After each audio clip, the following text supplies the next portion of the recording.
Hey, everybody, you are watching the Get Your Geek On Network, and this is a special episode number 4 of Geek and a Nerd. As always, we are your host, Chuck Hewatts. And I'm D. And this is a special presentation brought to you because James Gunn, I mean, the absolute genius that this man is, announced yesterday the next 8 to 10 year plan for DC movies. And I got to tell you, Danny, I've never seen anything so creatively amazing. I wanted to get your thoughts on this. I think he is the greatest cinematic genius of our or any era. I mean, the DC savior. He's single-handedly resurrecting this franchise. I mean, it's such original ideas. I've never heard anything like that before. No, neither have I. Never in my life have I seen somebody take something out of thin air, just pluck it from the ether and turn it into an amazing concept. And just such specific ideas, that the 8 to 10 year timeline, the event film trilogy, connecting the movie and TV shows. I mean, it's almost like I have this fuzzy version of deja vu about it. I don't know. What are your thoughts? I think you're having what's known as a Mandela moment, where there's something. That's right. Because I think on an episode on Black Friday, you had something to say about this. I'm gonna kick you in the nuts next time I see you. I'm not kicking everybody. Anybody who says anything about this movie, I'm kicking them in the nuts. So for those of you that can't tell, I'm fucking joking because Danny and I pitched the exact slate of this DC lineup 3.5 months ago. And James Gunn came out and hit all 4 of Danny's points fucking-batim. 8 to 10 year slate, not 8 years, 9 years, 10 years, 8 to 10 year slate. Connect all your movies and TV show. The Lantern series leading into the trilogy of event films, which they can't give you the title for because it would spoil what the event films are. And what you're looking is Danny's soul dying on camera right now. So, Danny, I am turning the mic over to you. Tell us how you really feel about the man being called the savior of DC. You're telling me the same guy who thought that the best plan for Superman was to fight Metzelpleck and make some little comedic, jokey movie. Because that's all that is. Every time they fight, it's just Superman finds funny and inventive ways to make Metzelpleck spell his name backwards. Like one time, he made him turn into a missile, and the smoke turns into it. Or he'll go by like dust, and he'll make like sand, and he'll make his name back. All that stuff. It's just that guy that took unknown characters, not even the main Guardians of the Galaxy. He took the second crew because nobody really knew him. And then he does the same thing with Peacemaker. That funny, goofy guy, you tell me he is going to come with a concept that consists of some of the deepest, darkest themes DC has ever had? And what's funnier about this, folks, is Jeff Johns is a friend of the show.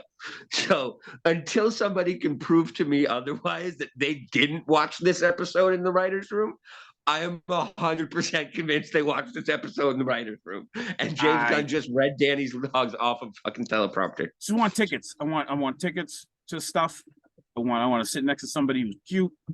I want that stuff. I want to see all this stuff. I mean, Danny, you called it Blackest Night and Brightest Day as a trilogy. I mean, DB on DC, and then they just Edisoned you. How's it feel to be Tesla?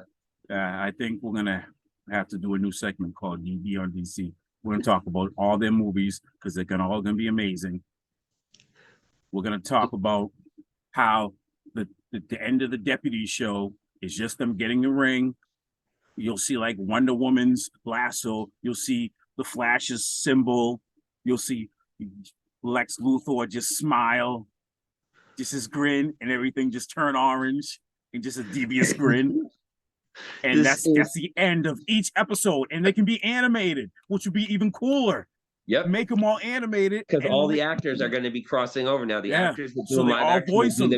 And you just even in the video games, even the video games going forward are part of the DC canon. So the next Injustice game, I mean, that's going to be, I mean, you just do all that. Everybody watch Hawk and Dove. That's going to be like very interesting. People do not understand. There's people that have read Blackest Night, but never read the tie-ins, which in my opinion means you've never read Blackest Night. Yeah, the tie-ins are That's what, dude, Jeff Johns writes for the trades. He wrote Absolutely. that for the trade. Like that is a complex, intricate storyline and that's why 120 I issues. liked it. Yeah, I mean that's why it's awesome. And you go from you build up, you establish all these characters because you have the TV shows and everything, and then you go Darkest Night, end of it, he snaps, fade to black, like you said. Then you just hear his voice, but the screen's black. End of the movie. That's it. Everybody get the hell out. There is no And you after just hear credit scene. There is rise. nothing. Then the next movie starts off with them getting up and the fight starts. We're not talking. We're not gonna. Oh, it's a beautiful day. This isn't Disney, people. We're going straight after it. It's Oh, and they're him. gonna be rated R. Oh my goodness. So what you're seeing, folks, is a piece of a man's soul die on camera because Danny is the most diehard Marvel fan, and he just gave DC their next decade of project. That is gonna whip Marvel's ass, hands down. So at every Comic-Con we're at from here on forward, you will see us in Blackest Night t-shirts that have the episode number and the hashtag "You're welcome." I am literally like overcome with joy. If you could have heard Danny's reaction on the phone right before we went live, when I broke this down for him, and the last thing I hit him with was, it's a trilogy, Two Blackest Nights and Brightest Day. The scream of just, it's like the scene in 22 Jump Street where Channing Tatum realizes Jonah Hill's fucking Ice Cube's daughter. And he's like, oh my God, this is the best thing ever. So Danny, I mean, James Gunn being hailed as this amazing creator, savior. I mean, so genius to build out chapter 1 this way. Because it's genius. If it wasn't for that stupid Superman missile crap, everything else is awesome. And watch him bring Brainiac into it because we want to see Superman really use his powers. How are you going to do that? With the one guy who can actually handle Superman one-on-one, Brainiac. The ship crashed, the technology's there, it's sitting around, and he's just chilling, waiting for his time. And then he sees Kal-El fighting Mxyzptlk, and he goes, oh, yeah, okay, we'll see what's up. And then they'll do that. And then that feeds into the next movie. Then you got Lobo coming around, and Lobo goes ham, and then Superman can fight Lobo, and that can go on for whatever until they decide, you know what, let's just stop. I'm done. And so they've established that the Joaquin Phoenix Joker movies and the Robert Pattinson Batman movies are officially labeled DC Elseworlds. They're outside the main continuity. Wink. So the big announcements that we got was Superman Legacy, which is coming out in 2 years. It's not an origin story. Supergirl, Woman of Tomorrow, and then the new DC Batman movie will be The Brave and the Bold with Damian Wayne and Bruce Wayne teaming up in a father-son story. But who gives a fuck about that? Because the Green Lantern show was officially announced, officially titled Lanterns. It will see Hal Jordan and Jon Stewart team up across space to unsolve the mystery that then unravels the event series for the DC film. Spoiler alert, it's Blackest Night. But James Gunn described it as True Detective in Space, which we all know what that means. That means that Hal Jordan is not a detective. He's the muscle. He's the one that's going to go out there and handle business. Jon Stewart is the detective who's going to actually solve the mystery. He's literally a soldier. Yeah. So, like, he's the analytical one. They're going to figure it out. They're going to have their little verbal spats here and there. But for the most part, they get along because they understand each other. And it's going to be good. It's going to be fun. And it's going to introduce all the land to, oh my goodness gracious. It's going to be the highest budgeted TV show of because it's going to be a movie. It's going to be a movie, a couple of movies that they cut up and turn into little episodes, just like we said, to set up everything months ago. And they're going to chop the movie up and they're going to put it out in episodes. And everybody's going to love it. They're all going to love it up. Love it up. You are just hearing a man at his breaking point. Serenity now. That's all I'm saying. Serenity now. So the other thing Danny pitched was bringing in the Watchmen and bringing in the Doomsday Clock series. So once you're done with Brightest Day and you brought in a New Hope, because DC's all about light and hope, you establish Superman as the catalyst of that New Hope. You make a new Watchmen movie. From that Watchmen movie, the end of it, and you pretty much redo the old one. From that, then you have the Watchmen show, and you pull that in because she's the new Dr. Manhattan. You pull that in, and then you go forward from there, and the Doomsday Clock. So you have you have 3 movies right there. All the tie-ins, like you can have everybody go through the battles. You have to establish Flash because Flash and Batman are keys in Doomsday Clock, and at the very end, Manhattan resets the timeline, and then you get to put new actors because by then we're talking 20, 30 years. Right.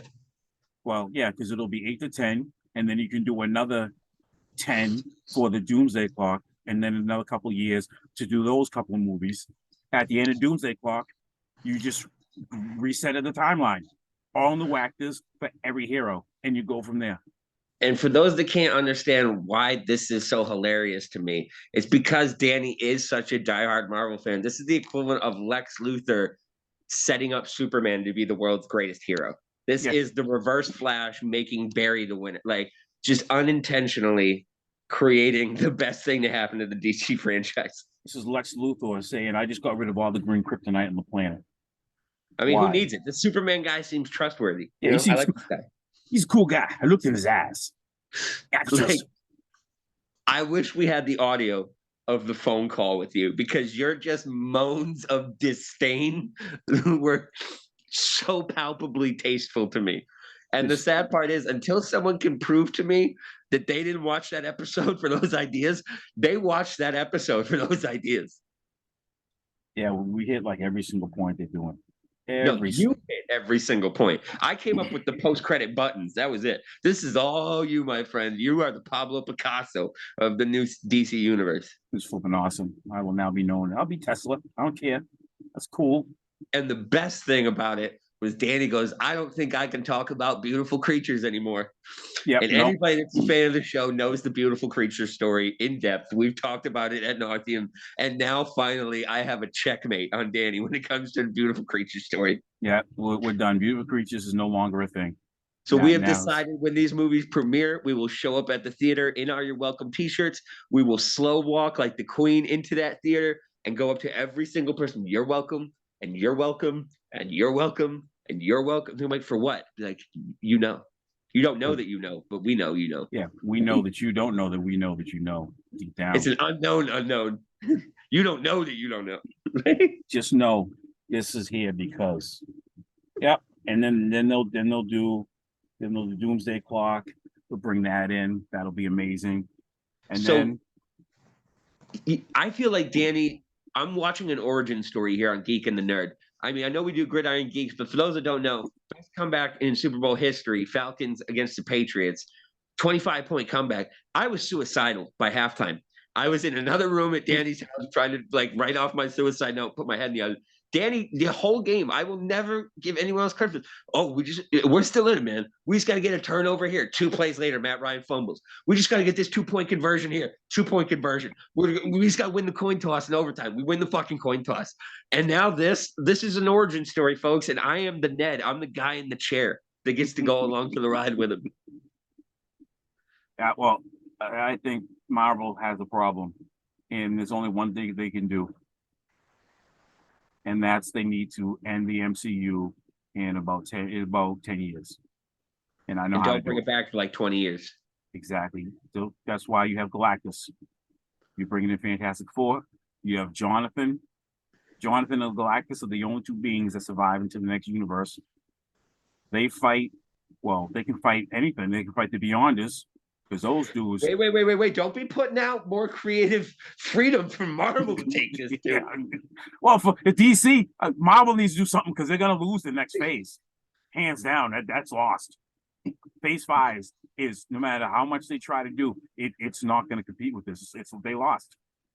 And what Danny agrees on is that me being the Lantern lover that I am skews my bias when it comes to Blackest Night. So to hear your opinion of it, of one of the best DC crossovers ever, really lends credence to how good this fucking series really is. Yeah, I mean, they destroyed 3 storylines in that Batman versus Superman. So this is like all they have left. I mean, they can't do any of the Crisis. You haven't established anything for that. Can't do 0 Hour. Cannot do 0 Hour because that doesn't make any sense yet. like that was just to correct continuity in the comics.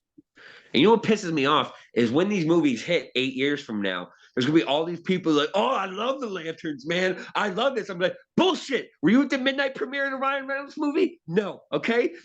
Like, have you literally loved the Lanterns since you were 5? Suck it. All right. You're a bandwagon fan. Yep, that's what I feel about Iron Man. I read Iron Wars in the 90s. I had them all. I bought an Iron Man #1. This is before the movie came out. I had the Iron Man cover with the bottle, all that stuff. I thought Iron Man was great. And they were like, why are they picking Iron Man? He's kind of a sucky character. Like, no, I guess Tony he was Stark. a joke in the comics. Tony Stark, though, it was like he had an easy life, but yet again a hard life. It's because his parents weren't there. He had all this money. So of course he just went buck wild, and then like everything started crashing down on him, and he had to come back from that. That's why I like him. Like he's not. They said, "Oh, he's toxic." No, he was, and then he kind of like he still has some of that in him, but it's mainly ego. It's not toxicity. It's I. I don't think I'm the smartest guy in the room. I'm the smartest guy on the planet. Like, what are we talking about here? We're gonna do And this. another point that you hit with Blackest Night is because it's a 120 issue story, all these side TV shows and everything that they're doing can build to that, because in Blackest Night, every single DC hero has a role to play. Yeah, and then that's what continues the hype. So between each movie, you can have all these shows that, not like Marvel, that have like loose connections here and there. These will have direct connections to each movie. So you need to watch the shows to know what's going on, because it could be like the what was that chick with the wings that we talked about in the DC game? Ah, crap, my time. The DC game. Like she'll have like a 2-minute part in the movie, but you'll get her. Yeah, you'll get her side show, and you get to see like all the stuff that she did and all the powers. That's but like the Teen Titans show, Hawk and Dove show, the Lantern show, the new Flash. Teen Titans show was not looking good. Like was not looking good. Now they got White Raven. Beast Boy can finally turn into other things. I'm telling you, they just it's right there for the taking. I love that Danny can't make eye contact with the camera. No, I don't want to look at myself. We'll see anything. This is the best thing ever. It's literally, folks, if you go back to episode 2 recorded on Black Friday and you start at the 11-minute mark, for the better part of 12 and a half minutes, Danny breaks down the plan. And then you play that with the James Gunn video, and it's verbatim. It's like Ron Burgundy reading off the teleprompter.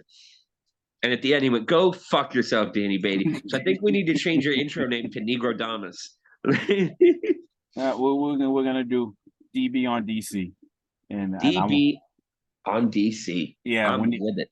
We need a little thing to put up on the website and the YouTube, because that's gonna be a link. That's gonna be like the thumbnail on some of these episodes when these movies come out.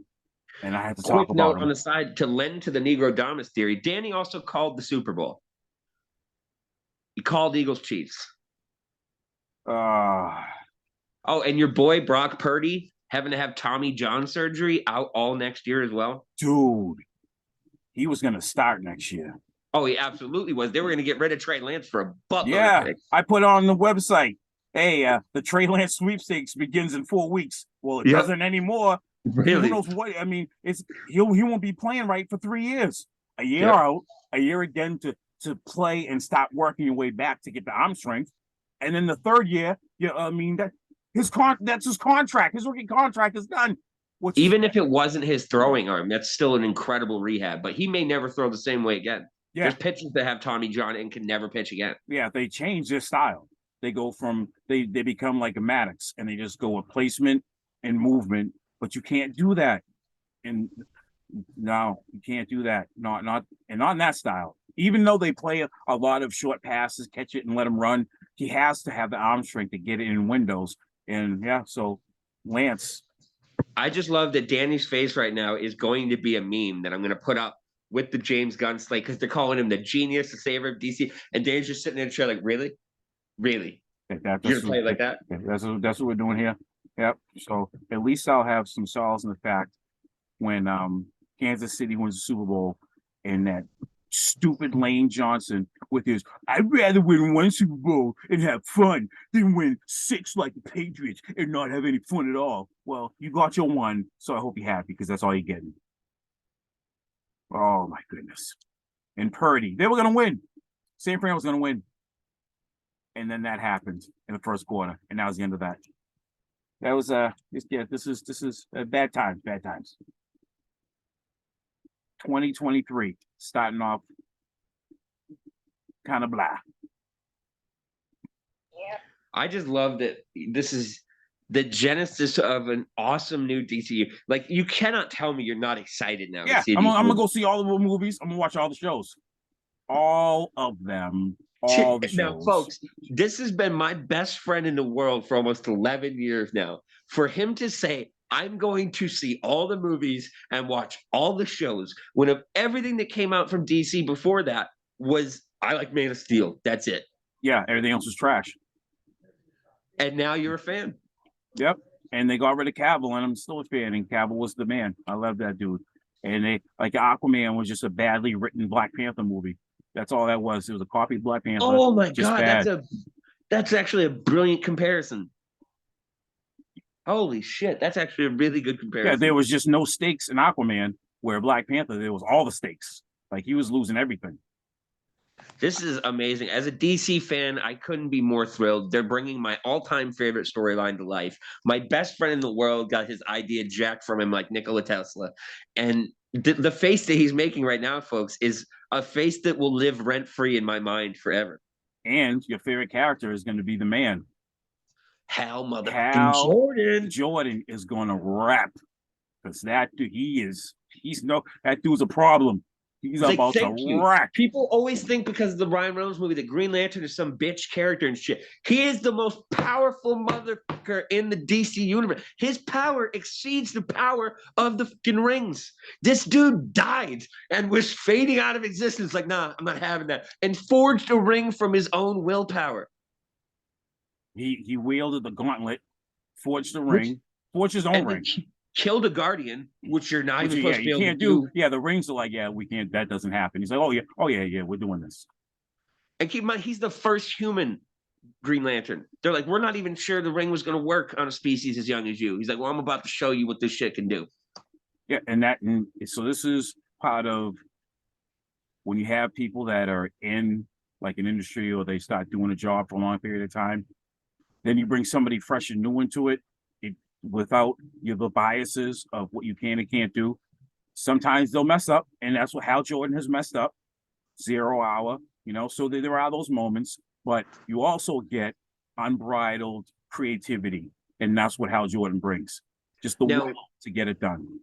Absolutely. Now, I want to get your input on this because I haven't heard anybody talk about it yet. I think this is a lot different from the Marvel 10-year plan that built to Infinity War, because Jeff Johns is an executive producer on all of these movies and shows, and he is the creator and writer of the Blackest Night series. So you have somebody there that is a torchbearer for those franchises that can make sure the story is told the right way. Do you think that's a benefit to DC going forward? Oh yeah, it's going to be a more cohesive vision, because the MCU started with Iron Man. Well, the timeline started with Iron Man, but it didn't begin with Iron Man. They just made the movie. And then they were like, hey, these are doing kind of good. And like, because the first Iron Man was Armor Wars. When Tony Stark kind of decided, hey, I'm making too much weaponry. But instead of going after like missiles and stuff, in Armor Wars, he went after everybody who had an armor. Didn't matter who you were. He went under the ocean and whooped up Stingray. And he had these little boxes that would zap and would negate his technology. He put the box on him and it didn't work. He's like, oh, my bad. Your technology, like, yeah, I made this up myself, dude. Like, oh, you're not using my technology. He made a suit to fly to Russia that only had 3 repulsor blasts. And he couldn't fly all the way back. He had this backpack and it was a stealth suit, all like a dark blue based off like the Mark IV. So cool looking. But he's like, I only have 3 repulsor blasts. I couldn't have enough weight to store anymore. So he had to fight Crimson Dynamo and Titanium Man with just for 3. And he beat them both. Put his back on him, zapped him. Like it was awesome. So that's where that was from. And then they And just figured out people liked it. Here's the part that I didn't tell Danny on the phone. What's cool about this is in every iteration of the comics, Green Lantern is the founder of the Justice League. The Justice League will form for the first time in Blackest Night Part 1. And now he gets to be the founder like he's supposed to be. But I mean, the fact that you said you're going to go see every movie and show should really tell the audience here how impressed you are with this storyline. But going forward, I think that there's real hope for DC being a Marvel competitor, especially with Marvel's Phase 4 being the letdown that it has been. Yeah, they lost their way in Phase 4 because they just thought, hey, we can just do anything and they'll just keep watching. No, they won't. And now DC is going to beat them in Phase 5. Because there's people that are just blind about this and don't know what Blackest Night is. So like, oh, what the hell is this building to or anything? Anybody that knows that storyline is like, oh shit, this is gonna be big. Like, and if they decide to go get the comics or the omnibus and read through that, they're gonna be like super impressed. And we've talked about it. The only other comparable series in terms of issue length is Onslaught. Yeah. Onslaught's 107 issues, Blackest Night is 120. And that's a lot, people. You gotta remember, these are monthly books, not weekly. For an entire year, every DC book that you bought. Yeah, it was all Blackest Night. Like that's all it was for an entire year. Like, and it was awesome.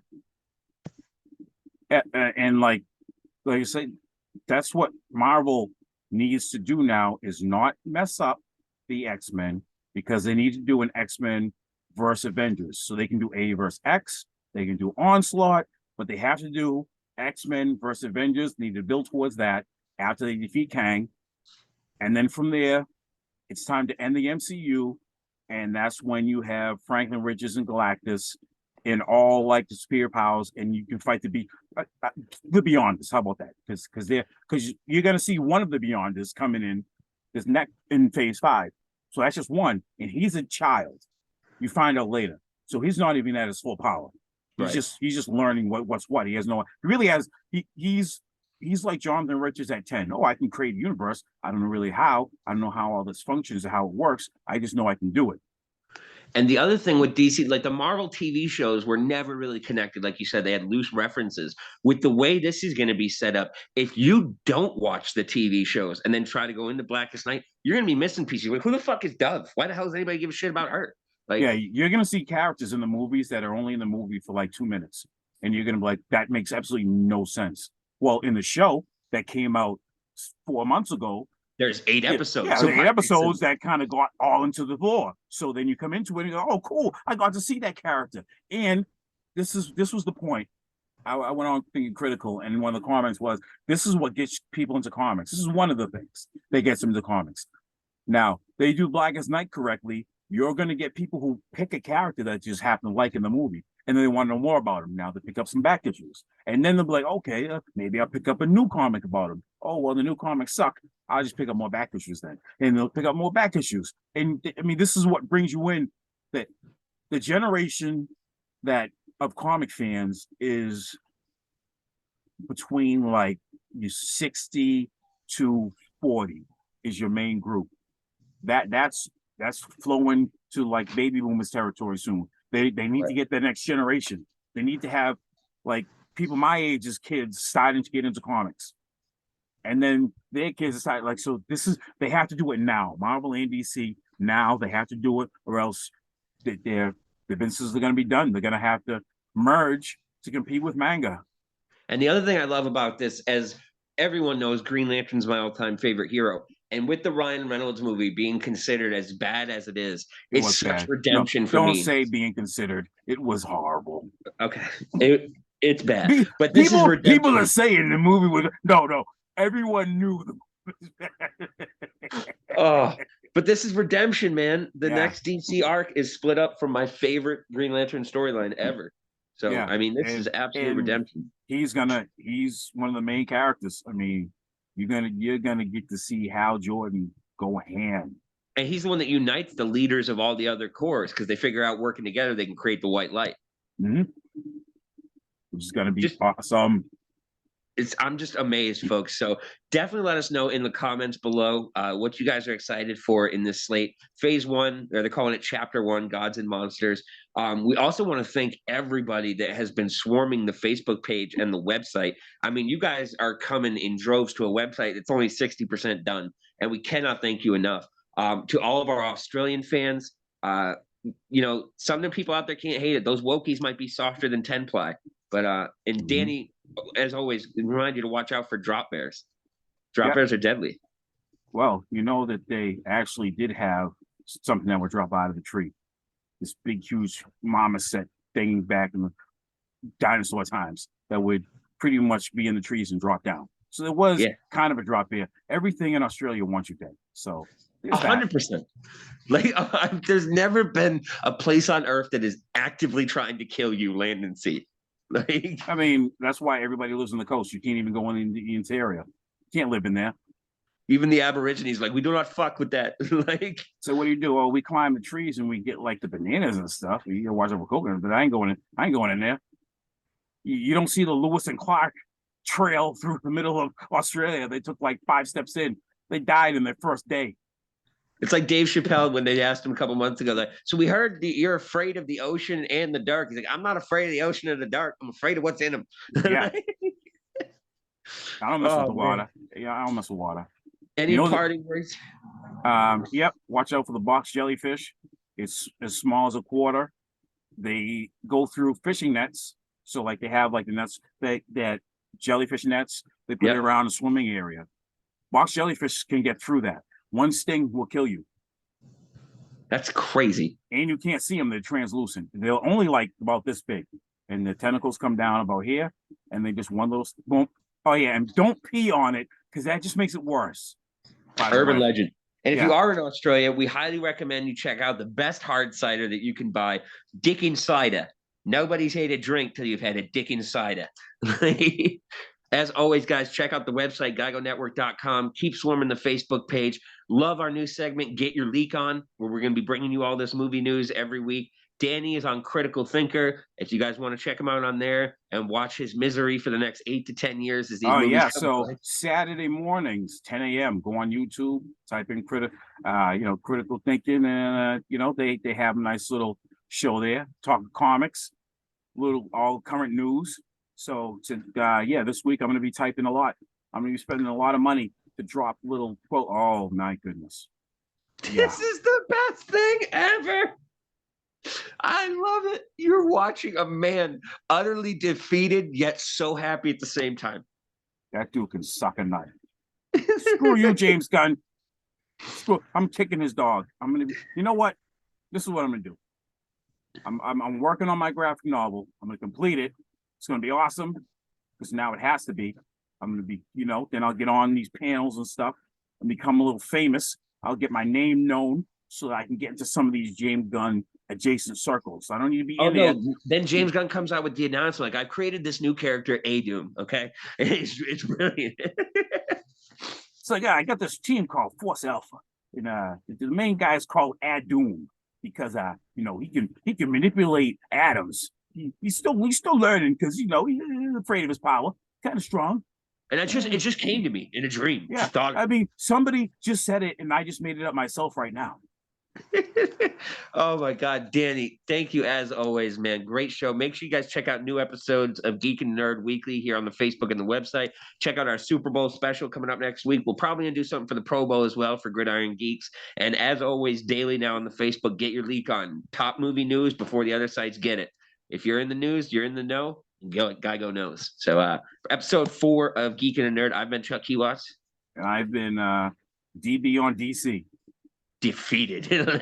I'm DB on DC from now on. We're just gonna roll with that, and for the next 8 to 10 years, apparently 8 to 10. Awesome, guys. You guys have yourselves a week, and always remember, folks, at all costs, no matter what you do, stay away from Oprah. And we out. That was beautiful. Oh, I think it's still recording. Okay, now I'm gonna end it.